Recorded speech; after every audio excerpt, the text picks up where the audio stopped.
Our next speaker is Azad Eshki from the Laboratory of Tara Morarity and Craig Simmons. And he's going to tell us something about microfluidics and the discovery of small molecules for bacterial endocarditis. Thanks so much. I'd like to thank the organizers for this great opportunity. It's been a fantastic conference. I've learned a lot, and I'm very happy to have this opportunity to tell you a little bit about my own project. So, just tell you a little bit about the potentials of microfluidics for identification of inhibitors of bacterial endocarditis. So bacterial endocarditis is initiated when bacteria attach to the endothelial lining of valves. Congenital heart defects such as mitral valve prolapse and other prosthetic implants increase the risk of bacterial endocarditis. The disease is fatal if not treated with long-term antibiotic therapy, up to 6 weeks of antibiotic therapy. So the disease manifests in two forms, the more severe acute form and a less severe subacute form. The acute form is mainly caused by Staphylococcus aureus infections, manifests in rapid onset of fever and other signs of bacteremia. Majority of these cases are nosocomial or resulting from intravenous drug use. Subacute bacterial endocarditis caused by Streptococcus viridans groups, relatively slower in onset, generally occurs as these bacteria gain access to the vasculature from our oral cavity. So just some clinical examples of what I just claimed. This is a very beautiful prospective cohort study on 2,781 patients from 25 different countries.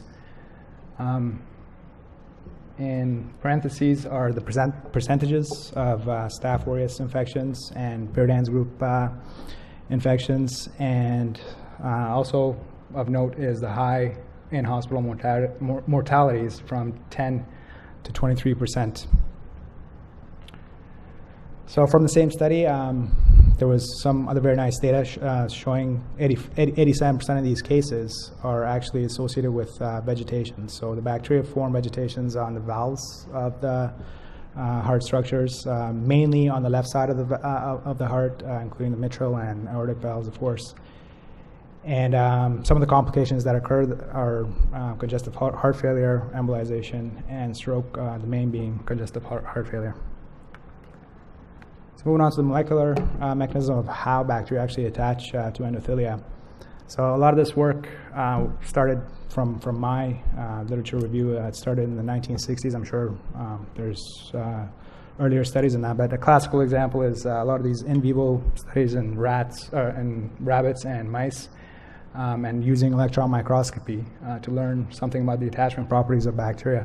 So in this case, there's an electron microgram of Streptococci with this glycocalyx, which is basically a polysaccharide and proteinaceous mixture of attachment factors. And a lot of these studies have led to this model that the initial interaction between bacteria and host cells is formed by these polysaccharides and eventually by proteins with stronger affinity causing attachment. So of course in the heart, these bacteria must mediate their attachment under shear force. So counterintuitively, shear force actually increases the binding ability of bacteria. So this is just one classic example of some of these experiments that have shown us. If you immobilize Staph aureus to a surface and introduce platelets at different shear rates, you get accumulation of platelets at higher shear rates. So the mechanisms that govern this, the best studied mechanism, they're actually performed in E. coli. So uropathogenic E. coli must also resist shear stress. So in this case, E. coli use type 1 fimbriae. The binding domain of the type 1 fimbriae, these lectin domains bind mannose on UPLA of the host proteins. And this pillin domain actually acts as a negative allosteric inhibitor. So under flow, there's a separation between these domains, and the binding affinity is increased, allowing the bacteria to attach under flow. So this complex molecule is actually, the idea is that it'd be a good target for inhibitors because you could allosterically inhibit the molecule or competitively or orthosterically. So clinically, this has been shown, a nice study in Science Translational Medicine, that if you use mannose analogs, so for uropathogenic E. coli that bind mannose, you can effectively reduce biofilm formation in ureter. So this is basically the background on where this idea came from. And so what I'm proposing is to potentially apply microfluidics to screen libraries of small molecules to try to apply these to find enhancers of bacterial detachment. So the system is actually developed by Craig Simmons' laboratory, so I'm stealing the idea of trying to use this for this particular purpose. And what's unique about this device is that it's a 96-well plate. It's no different than any other microplate, but the only difference is that we can induce a flow, an independent flow in each well. So this is just a cartoon depiction of what's happening in each well. We can plate cells, so endophilia in this case, in the bottom of the wells, which are compatible with fluorescent plate readers and microscopy. And then we can add our bacteria. The bacteria, the only caveat is that we have to transform our bacteria to express green fluorescent protein, so we can actually measure these bacteria using fluorescence. And then we can test our various compounds by just adding them under flow. So it's been slow and going. I'm sorry for the lack of cool data, but we basically have to reinvent the wheel at every step. So we have to decide on what material to use and whatnot. So every little step takes some validation. So in this case, we need to validate that these devices are as good as commercially available 96-well plates and how effective they are at reading fluorescence. So fluorescence intensity-wise, we can detect similar values at 10 to the 7 fluorescein equivalent values. Our variation could use some work, though, so we'll have to take that into account when we do some quantification. So the next step was to determine whether the device is also compatible with fluorescence microscopy. So in this case, we're looking at endophilia attached to our device, as well as commercially available plates, and then with attached bacteria. And the idea was, do the bacteria attach better to the endophilia or to the surface? And as expected, the bacteria do, in fact, in both cases, attach better either to the cells in both systems. So with that, we moved on to perform some assays with available antibiotics. So in this case, we're using the highest recommended concentration of antibiotics at 17 hours. And even after 17 hours of treatment, so these are basically the bacteria and endophilia and then the merged image, we're still seeing bacteria attached. And that's not unexpected because the bacteria are probably not, we know they're not viable because we plate these bacteria and we don't get growth. So bacteria remain attached, and we can quantitate this using our fluorescence plate readers. So in this case, again, 17 hours post-antibiotic treatment, highest concentration, we still see bacteria attached as much as before antibiotic treatment. So we're currently replicating the same system under flow. So this is eventually where we want to go. So our preliminary experiments show that even under flow, with the antibiotics that we've used and tested so far, the bacteria remain attached, and they remain attached associated with these endophilia. So the point is to try to use the system to screen, at first, a medium throughput library with 5,000 biologically active compounds. Some of these are already used as marketed drugs. Others are tested in clinical trials. So I don't really have a conclusion slide because the work is still ongoing, so I'll give you a strengths and limitations slide instead. So some of the strengths, while it's not a great comparison with MIC and MBC, we're trying to test kind of a different thing. We're trying to see if we can detach bacteria. So we're incorporating shear stress and host cells, which are obviously not the same as in vivo, but as close as we can get so far. So application-wise, if we can facilitate removal of metabolically inactive microorganisms, we could potentially reduce chronic inflammation, which is associated with congestive heart failure.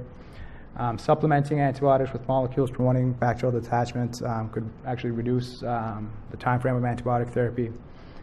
And then this approach of finding inhibitors is actually not a selection process, so you don't have this potential of selecting against resistant strains.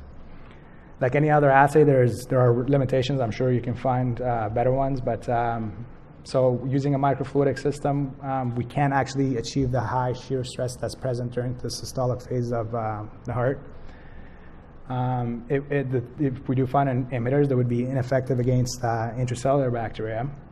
And because we'd be targeting specific adhesins, we're probably going to not have broad spectrum activity.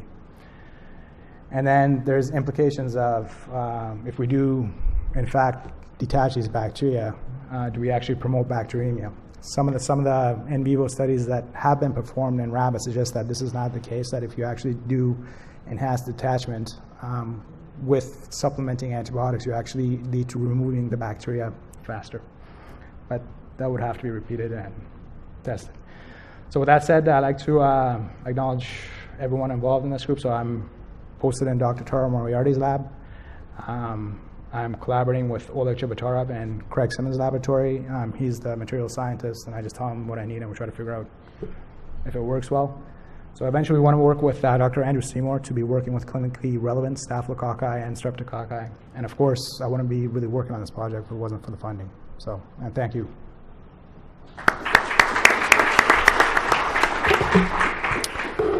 We have time for a few questions, please.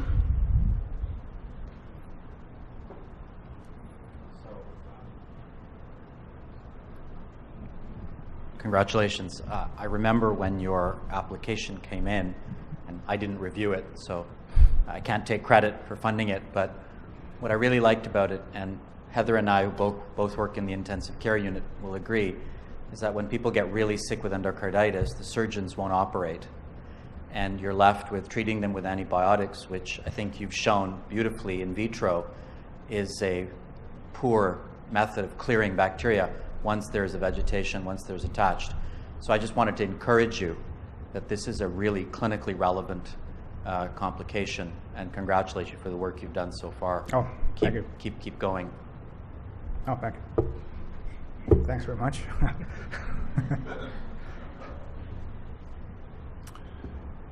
There's a question, Paul.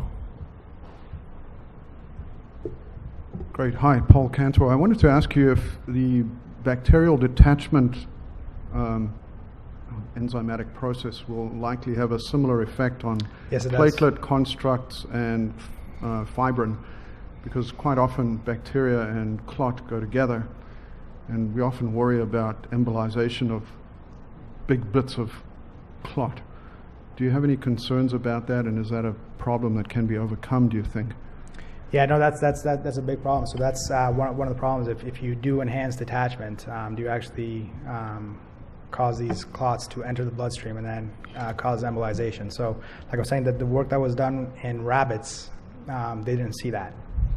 So they basically they cause experimental infective endocarditis in the rabbits, and then treat the rabbits with antibiotics or antibiotics supplemented with dextrinases, which actually degrade this carbohydrate proteinaceous matter on streptococci. And in that event, the rabbits are clear of the vegetation, and treatment with penicillin alone is not effective. So it was a small sample size, so it's one of the few experiments that I came across that have done in vivo studies on the potentials of what would happen if you do, in fact, release the vegetation. And so that would have to be further studied, I would say.